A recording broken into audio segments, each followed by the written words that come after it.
เจ้าจงมีแก่บรรดาสาธุชนท่านผู้ฟังทุกท่านที่มีโอกาสเปิดเครื่องรับฟังรายการธรรมะในชีวิตประจำวันก็ดีเสียงธรรมนำสุขก็ดีเสียงธรรมก่อนรับตาก็ตามเป็นประจำเมื่อค่ำยามคืนของแต่ละวันเสาร์อาทิตย์จันทร์การพุธพฤหัสแต่ละสัปดาห์เว้นวันศุกร์เพราะว่าวันศุกร์มีรายการของทางวิทยุเมืองฝางมาจับดำเนินรายการเสียงธรรมก่อนรับตามีโอกาสได้น้อมนำเอาธรรมะสาระอัตถธรรมคำสอนมาเป็นปฏิพรย้อนสนองตอบเพื่อญาติโยมที่อยู่ทางบ้านฟังกันเป็นลำดับไปน้ำธรรมคำสอนเป็นส่วนแห่งกำลังใจอาหารกายเอาหาซื้อกินกันได้ตามตลาดร้านค้าห้างที่เพิ่นขายจำหน่ายจ่ายแจกอาหารใจเราก็สามารถที่จะ รังสรรค์เลือกสรรเอาสิ่งที่ดีที่งามอยู่ที่ตัวตนเราท่านทั้งหลายเพราะฉะนั้นถือว่าทุกคนทุกท่านได้ทำความถึงพร้อมได้ความถึงพร้อมด้วยกายด้วยวาจาและก็จิตใจคือการคุณธรรมของความเป็นผู้มีความรู้มีความเข้าใจในอัตในธรรมถือว่าเป็นประโยชน์อย่างดียิ่งในทางพระพุทธศาสนาความเป็นผู้รู้คือเป็นนักปราชญ์ราชบัณฑิตเอาท่านทั้งหลายก็สามารถเป็นได้เหมือนกันปราศจากปราชญ์คือความรู้ความฉลาดบัณฑิตดังพุทธภาษิตกล่าวเอาไว้ว่าทิเถธัมเมจะโยอัตโถโยจะอัตโถสัมปรายิโกอัฏฐาภิสมโยทีโรบัณฑิโตติวุจจติแปลว่าธีรชนเขาเรียกว่าบัณฑิตเพราะหมายยึดไว้ซึ่งประโยชน์ทั้งสองด้านคือประโยชน์ในปัจจุบันและประโยชน์ในอนาคตความจริงมนุษย์อุบัติขึ้นมาในโลกใบนี้ย่อมมีพื้นเพจริตอัธยาศัยแตกต่างกันไปพระพุทธองค์ทรงอุปมาคือหันเป็นเหมือนดอกบัวสี่เหล่าเพราะฉะนั้นการที่พระพุทธเจ้าจะทรงสอนให้ทุกคนหลุดพ้นจากสังสารวัฏเกิดแก่เจ็บตายเหมือนกันหมดจึงไม่ใช่วิสัยที่จะเป็นไปได้แต่โดยเหตุที่ทรงมีพระมหากรุณาธิคุณมุ่งจักช่วยเหล่าสรรพสัตว์อุบัติขึ้นมาได้รับประโยชน์ตามกำลังความสามารถของตนจึงทรงจำแนกคำสอนไว้เป็น3ระดับคำสอนในระดับพุทธวทิฏฐธรรมิกถประโยชน์ที่บุคคลพึงได้รับในปัจจุบันประโยชน์อันภายภาคหน้าซึ่งเป็นส่วนแห่งการพัฒนาใจปรมัตถประโยชน์อย่างยิ่งคือมรรคผลนิพพานคำว่าประโยชน์ก็คือความสะดวกสบายความสุขประโยชน์กับความสุขตามความหมายก็เนื่องถึงกันกล่าวคือผู้มีความสุขความสบายก็เนื่องมาจากผลประโยชน์ผู้มีผลประโยชน์ก็ย่อมได้รับความสุขความสบายอันเรื่องผลประโยชน์ซึ่งจัดว่ามีความสำคัญอย่างยิ่งเพราะฉะนั้นบุคคลผู้มีส่วนในการจัดการประโยชน์บอกว่าจะเป็นประโยชน์ส่วนตัวส่วนรวมย่อมเป็นผู้มีส่วนสำคัญในอันที่จะสร้างสรรค์ความเจริญมั่นคงหรือความเสื่อมมาสู่หมู่คณะได้เพราะผู้มีผลประโยชน์ร่วมกันแม้ศัตรูกลายเป็นมิตรผู้คัดผลประโยชน์แม้จะเป็นมิตรก็กลายเป็นศัตรู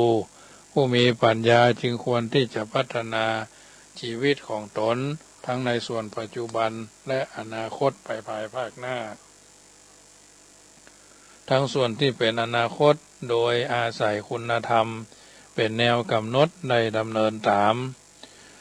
ประโยชน์ในชีวิตปัจจุบันเน้นถึงการพัฒนาตัวตนเป็นสำคัญกล่าวสั้นก็คือการเรียนการศึกษาการแสวงหาทรัพย์สมบัติเงินทองการตั้งตัวให้เป็นรักเป็นฐานการเลี้ยงดูบุตรหลานภริยาสามีบ่าวไพร่ผู้ใต้บังคับบัญชาให้เป็นสุข ทั้งส่วนบ้านส่วนวัดส่วนโรงเรียนทั้งที่นี้ก็เพื่อให้ความอยู่ดีกินดีอยู่บ่ฮ้อนนอนบ่ทุกข์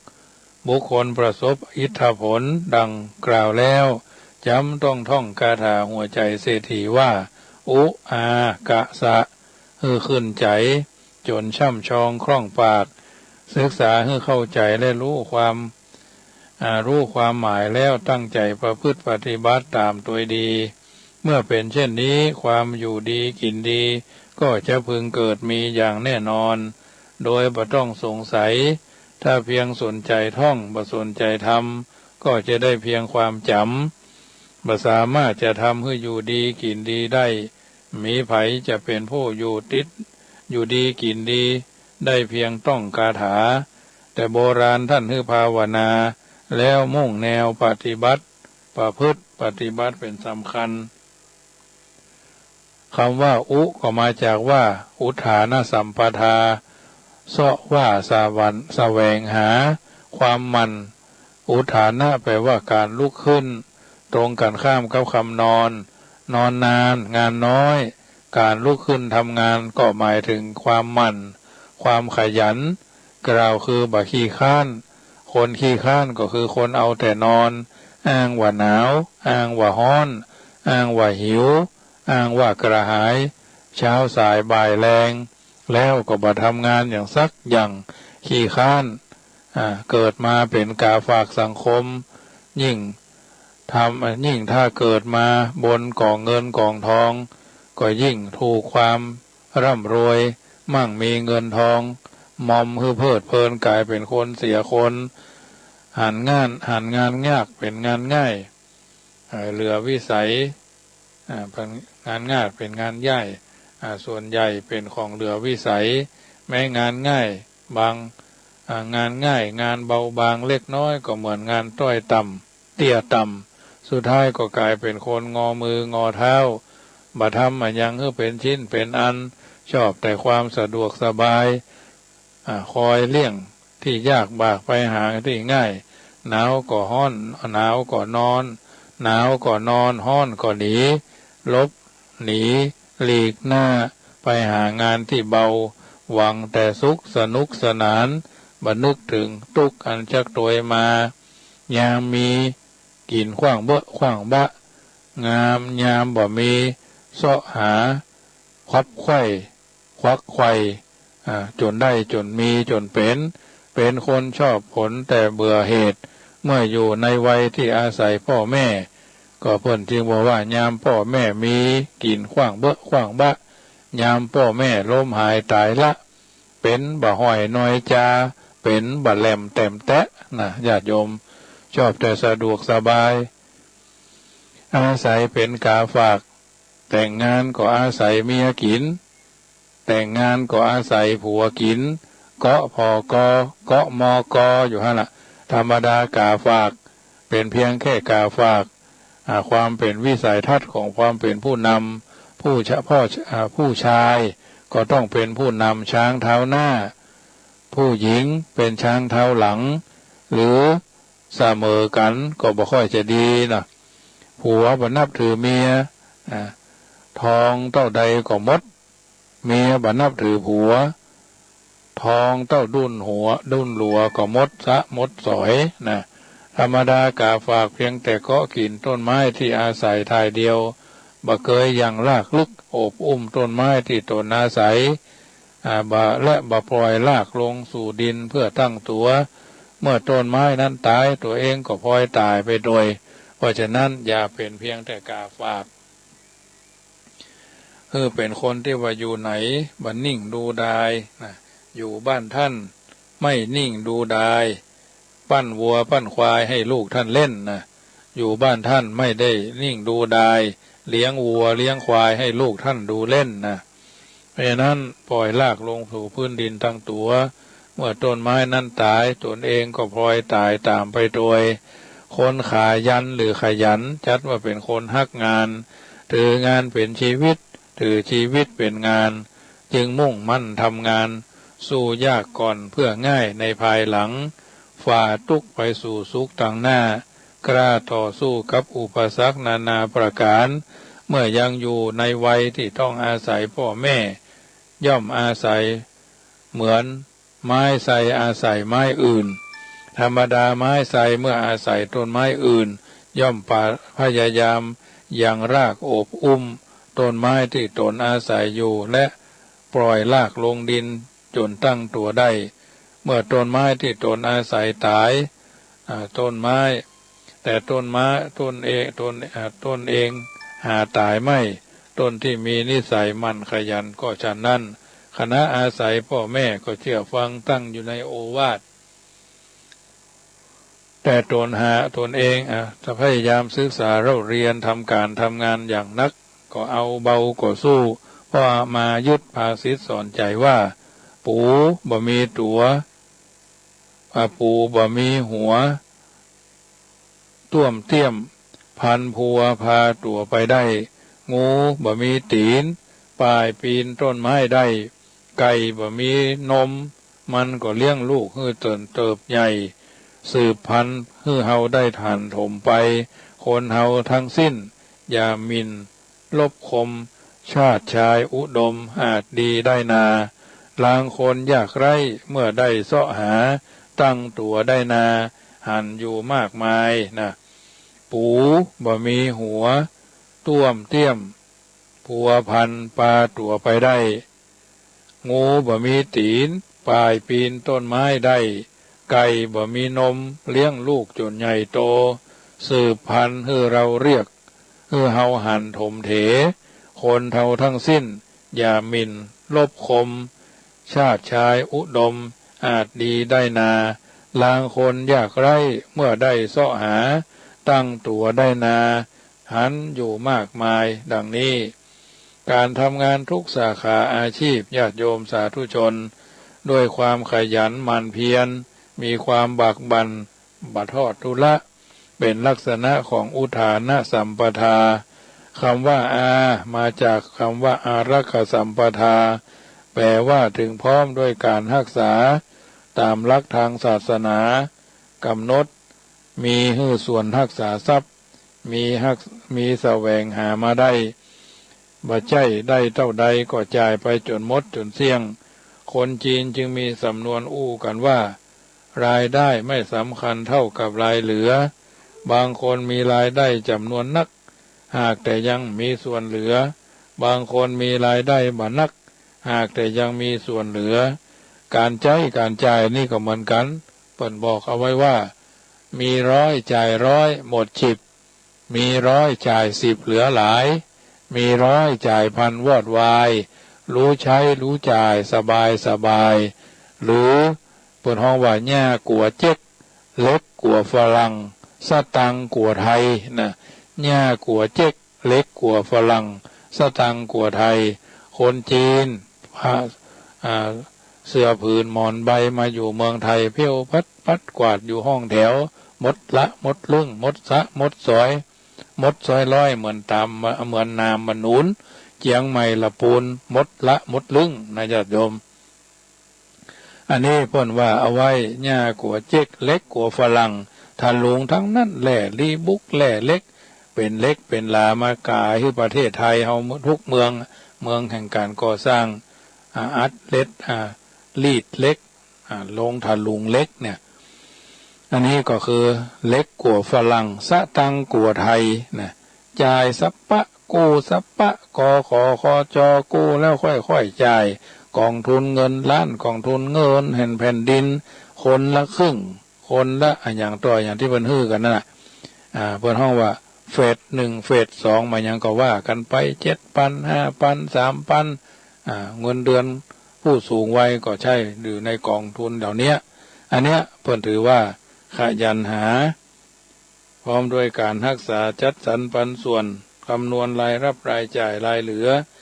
เหมาะสมพอดีกับรายรับดังกล่าวมาชื่อว่าอารักขสัมปทาอารักขสัมปทานี้จึงมีลักษณะคล้ายๆกับการสะสมดินของปลวกซึ่งเป็นสัตว์ตัวน้อยๆสะสมดินเตื้อน้อยติดต่อกันมาขาดสายถึงวันที่สุดกลายเป็นจอมปลวกขนาดใหญ่แต่ แม้แต่จ้างก็ทำมาอย่างบ่ได้ในบทกลสุภาษิตสอนหญิงซึ่งเตือนใจว่ามีสลึงพึงบรรจบให้ครบบาทอย่าให้ขาดสิ่งของต้องประสงค์เป็นต้นคำว่ากะมาจากกัลยาณมิตรตาคือคนดีเป็นมิตรเป็นสหายมิตรแก้วสหายคำมนุษย์เท่านั้นอยู่ตามลำพังคนเดียวไม่ได้อยู่คนเดียวสบายแต่ไม่สนุกอยู่ร่วมสองครองทุกข์สนุกแต่ไม่สบายจำต้องอยู่ร่วมกับคนอื่นในฐานะต่างๆเช่นร่วมกันคิดร่วมกันเฮ็ดกิจกรรมร่วมกันร่วมผลประโยชน์การร่วมกับคนอื่นนั่นสำคัญสุดก็คือการร่วมคิดถ้าเราร่วมคิดกับคนที่บดีวิถีชีวิตก็บ่เป็นสุขสราบรื่นเอาเข้ารกเข้าพงเมื่อร่วมคิดกับคนดีวิถีชีวิตกิจกรรมผลประโยชน์ก็พลอยดีไปด้วยการร่วมคิดกับคนชั่วท่านจึงอุปมาเหมือนใบไม้ห่อป่าเน่าใบไม้บ่มีปัญหากล่าวคือบ่เหม็นแต่ที่เหม็นก็เพราะว่าไปเกี่ยวกับป่าเน่าส่วนการร่วมคิดกับคนดี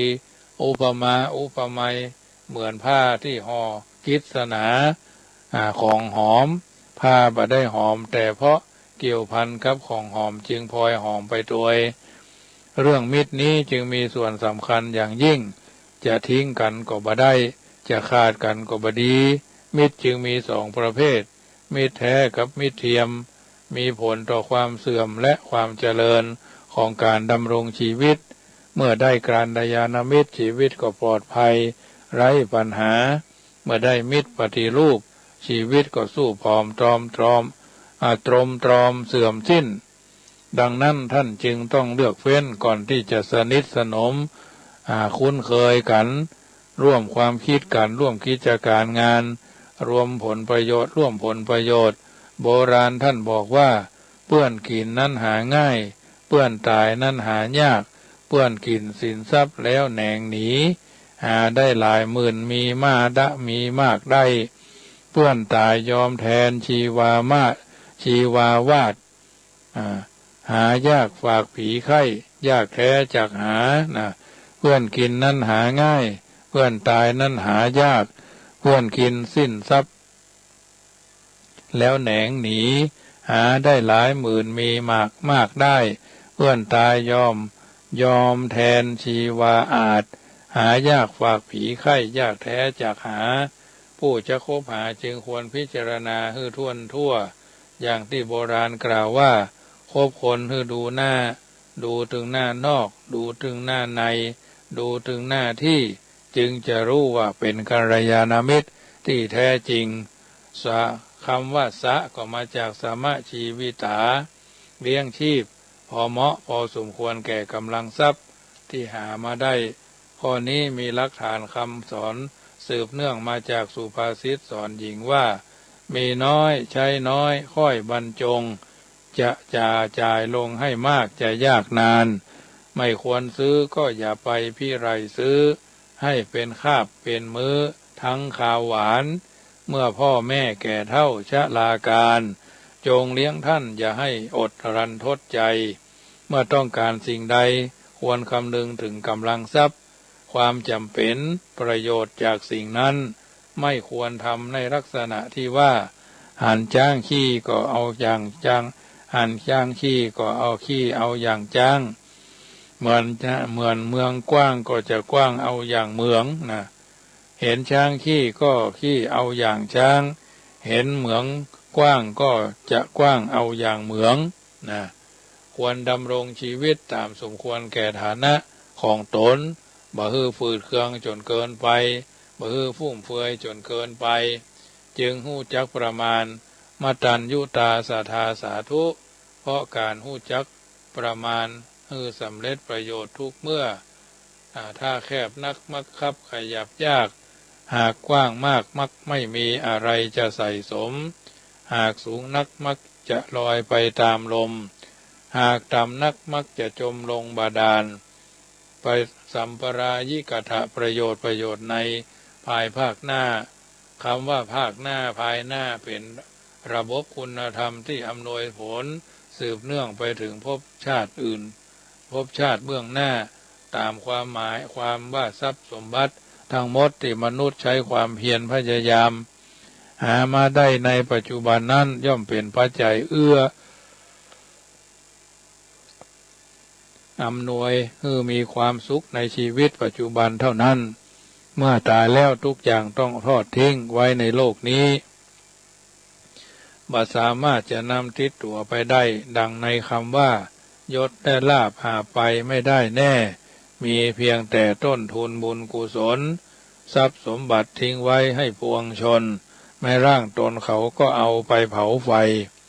แม้แต่ในการเป็นอยู่มนุษย์ไม่ได้มีชีวิตเพียงช่วงเดียวหรือชาติเดียวเท่านั้นตราบใดยังมีชีวิตย่อมเป็นเหตุให้ทำกรรมเมื่อทำกรรมแล้วย่อมรับผลของกรรมต้องเวียนว่ายตายเกิดเป็นวังวนอยู่ในวัฏสงสารร่ำไปโดยนัยยะนี้ญาติโยมสาธุชนท่านผู้ฟังทั้งหลายแต่ในการเป็นอยู่มนุษย์เท่านั้นช่วงเดียวหรือชาติเดียวเท่านั้นตราบใดยังมีกิเลสย่อมเป็นเหตุให้ทำกรรมเมื่อทำกรรมแล้วย่อมรับผลของกรรมต้องเวียนว่ายตายเกิดเป็นวังวนอยู่ในวัฏสงสารท่วมล่ำไปโดยในย่านี้สมเด็จพระสัมมาสัมพุทธเจ้าจึงทรงแสดงสัมปรายิกถาประโยชน์ไว้เพื่อให้บุคคลพัฒนาชีวิตยกระดับจิตของตนให้สูงขึ้นโดยเน้นความปลอดภัยของตนเองและสังคมส่วนรวมเป็นที่ตั้งข้อแรกศรัทธาสัมปทาถึงพร้อมด้วยศรัทธาคือความเชื่อในสิ่งที่ควรเชื่อมีหลักอยู่4ประการเชื่อในความมีอยู่ของกรรมว่ากรรมศรัทธาวิปากศรัทธาเชื่อผลแห่งกรรมคือบุคคลทำกรรมแล้วผลก็จะต้องตวยมาไม่ช้าก็เร็วนะอันนี้ถือว่าเป็นสัจธรรมเกิดขึ้นกรรมสกตาศรัทธาเชื่อว่าสัตว์ทั้งหลายเป็นผู้มีกรรมเป็นของตนต้องได้รับผลของกรรมมีกรรมเป็นกำเนิดมีกรรมเป็นเผ่าพันธุ์มีกรรมเป็นที่พึ่งอาศัยใครทำกรรมอันใดไว้ดีหรือชั่วก็จะต้องเป็นผู้ได้รับผลของกรรมนั้น4ตถาคตโพธิศรัทธาเพื่อในการตรัสรู้ของพระพุทธเจ้าเชื่อภูมิปัญญาของพระองค์ว่าเรื่องกรรมนี้ไม่ใช่เป็นเรื่องบ่มีเหตุบ่มีผลพระทศพลผู้เป็นเอกบุคคลตรัสไว้ย่อมมีเหตุมีผลอย่างแน่นอนบุคคลควรถือเป็นจุดยืนในการพัฒนาชีวิตและยกระดับจิตให้สูงขึ้นประการต่อมาศีลสัมปทาถึงพร้อมด้วยศีลเครื่องงดเว้นการกระทำอันมีลักษณะทำตนเองและผู้อื่นให้เดือดร้อนกล่าวคือการควบคุมกายวาจาให้เป็นปกติเพราะความปกติทางกายวาจาของตนมีผลทำให้ใจสงบเยือกเย็นปราศจากเวรปราศจากภัยทั้งปวงรวมถึงความเป็นคนมีระเบียบวินัยดีมีแบบมีแผนแปลนชีวิตที่ถูกต้องความประพฤติตามทำนองครองธรรมชีวิตมนุษย์เป็นอยู่ได้เพราะสมบัติแต่ความเป็นมนุษย์เป็นอยู่ได้ด้วยคุณสมบัติศีลได้ชื่อว่าเป็นคุณสมบัติของมนุษย์นะชีวิตมนุษย์เป็นอยู่ได้เพราะสมบัติแต่ความเป็นมนุษย์เป็นอยู่ได้ด้วยคุณสมบัตินะศีลเป็นคุณสมบัติของมนุษย์เพราะศีลรักษาความเป็นมนุษย์ไว้ได้หากว่ามีศีลก็บ่ต่างจากสัตว์ประเภทหนึ่งศีลจึงทำให้คนธรรมดาเป็นพระสงฆ์เป็นสามเณรคนมีศีลจึงเป็นที่เคารพรักนับถือไว้วางใจบ่ก่อเวรสร้างภัยคือกับตัวเองและสังคมข้อที่3พึงความพร้อมโดยจาคะสัมปทาจาคะในที่นี้มุ่งการสละวัตถุสิ่งของแสดงถึงอัธยาศัยอบอ้อมอารีเอื้อเฟื้อเผื่อแผ่มาในแง่ของไมตรีอย่ารู้ร้างสร้างกุศลอย่ารู้โรยโดยความหมายก็คือแบ่งกันกินแบ่งกันใจเขามีเขาก็ฮือเฮา เฮามีเฮาก็ฮื้อเขาเข้าทำนองว่าท่านจะให้ตอบสนองนบท่านจะปองนอบไหว้รักท่านจะปองความรักแลเรานาสามสิ่งนี้เว้นไว้แต่ผู้ทรชนเพราะฉะนั้น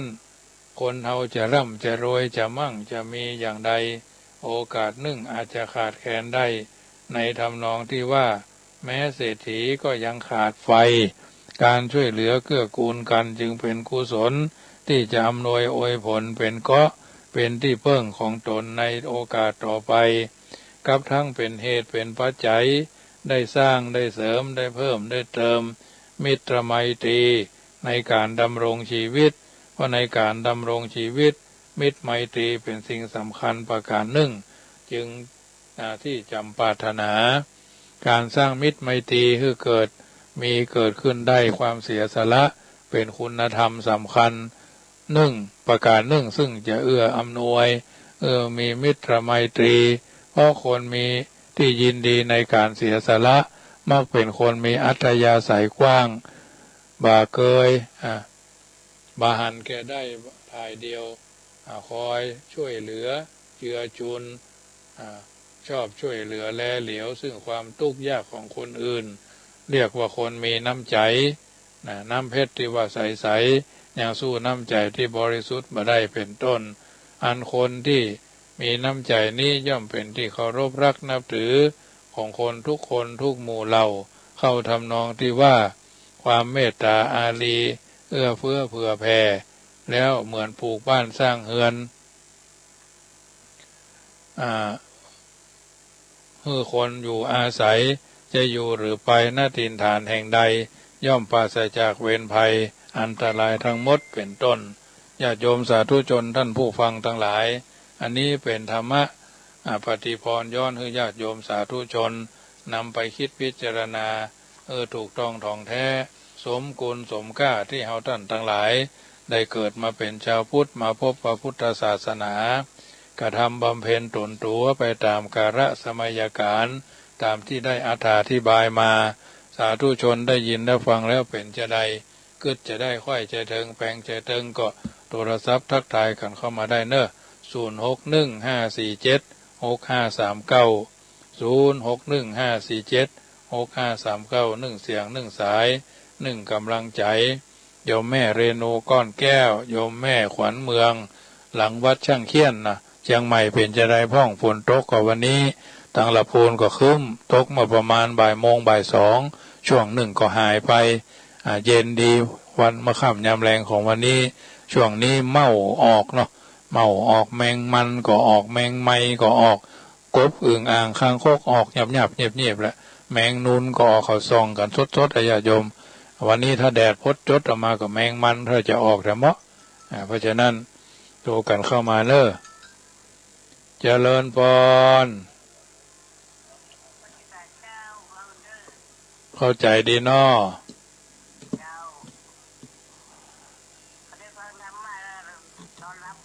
นอนรับกะฝนบัดตกเนาะวันนี้เนาะวันนี้ฝนบัดตกเนาะว่าวันนี้ฝนบัดตกเนาะนี่โดนหำหามาตอนเนี่ยเย็นอะไรเย็นเอาเย็นเผื่อเนอะครับกำลังใจแม่จันดีปากก้างนอเจ้าเจริญพรสายที่0615476539 1เสียง1สาย1กำลังใจจะไปลืมเนอะมีโอกาสมีจังหวะเวลาท่านเศรษฐีใจบุญนายทุนใจดีท่านผู้มากบารมีตานะศีลภาวนาน้อมเอิญเจริญพรร่วมเป็นเจ้าภาพช่วยกันบูรณะกุฏิสงฆ์ห้องนอนสำหรับวัดจังกำตำบลมะกอกอำเภอป่าซางจังหวัดลำพูนเนอะเกี่ยวกับเจ้าภาพช่อฟ้าก็เต็มแล้ว5 ตัวเจ้าภาพนาคตันหรือใบละกาหรือป้านลมยังขาดแถม21 ตัวละ 4,500 บาทเจ้าภาพนาคตันหรือคันโดยยังขาดแถม26 ท่านละ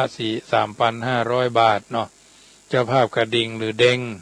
115 แก่น มีจำนวน129 แก่นยังเหลือเจ้าภาพแถม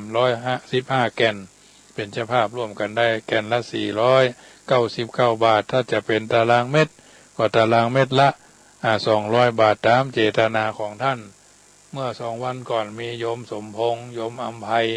แสงขันบ้านสันทรายพร้อมครอบครัว1 แก่นสันทรายสันกำแพสันทรายโดยสะเก็ตเนาะโยมแม่อานงบุญยวงถวายทานไว้ภายภาคหน้า1 แก่นแม่จันโยมแม่จันจอมใจ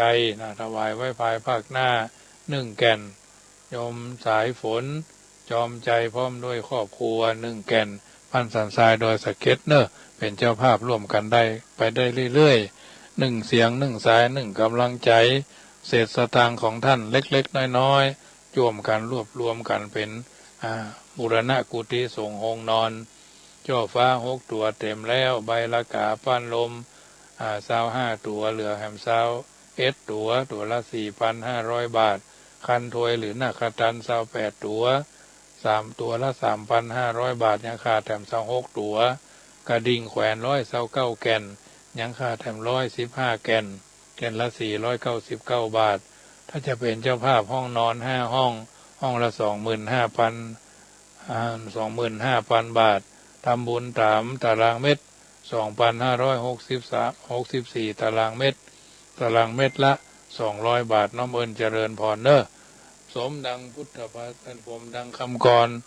บัณฑิตชนเจิญร่วมทำบุญว่ากุฏิทะลุหลังคาโหวนอนโชฟ้าเสาอิฐปูนทรุดโทรมตามกาลเวลาพระมหานอนดูฟ้าระอาใจเชิญร่วมกันร่วมมือซ่อมแซมกุฏิหน่อย2564 ตารางเม็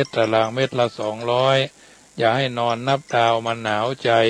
เชิญชาวพุทธในล้านนาทั้ง4ช่วยกันเทินเจริญพรแม่ครูเหรียญทอง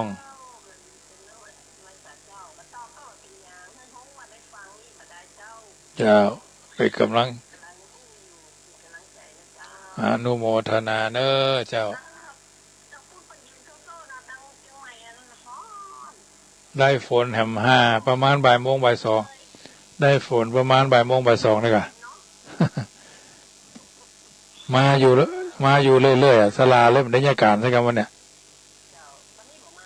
ได้มาพูกได้ใส่มาเจ้าโมทนาก็แม่ครูเนอโมทนาแม่ครูเหรียญทองเอาละญาติโยมสาธุชนอยู่จุดไหนโมงใดค่ำคืนนี้ขออ้างอิงเอาคุณพระศรีรัตนตรัยว่าขอนอบน้อมปูชาสักการะองค์พุทธศาสนาปรีชาฉานจอมเมธีเรืองเดชวิเศษญาณประกอบการกรุณาประชากรขอนอบน้อมพระธรรมที่ดำรัสแสดงอัตโอวาทประกาศสอนเกื้อกูลรักษาผู้อาทรปหือฮ้อนรนชิตวิสิทธิคุณ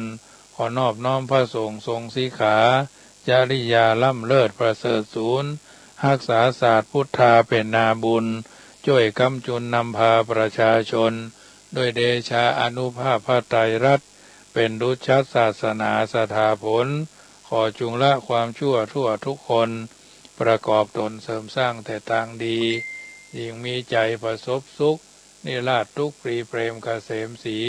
ขอจงเกิดความรักสามัคคีฉันน้องพี่ทั่วกันนิรันดร์เทินสะทาโสถีพระวันตุโว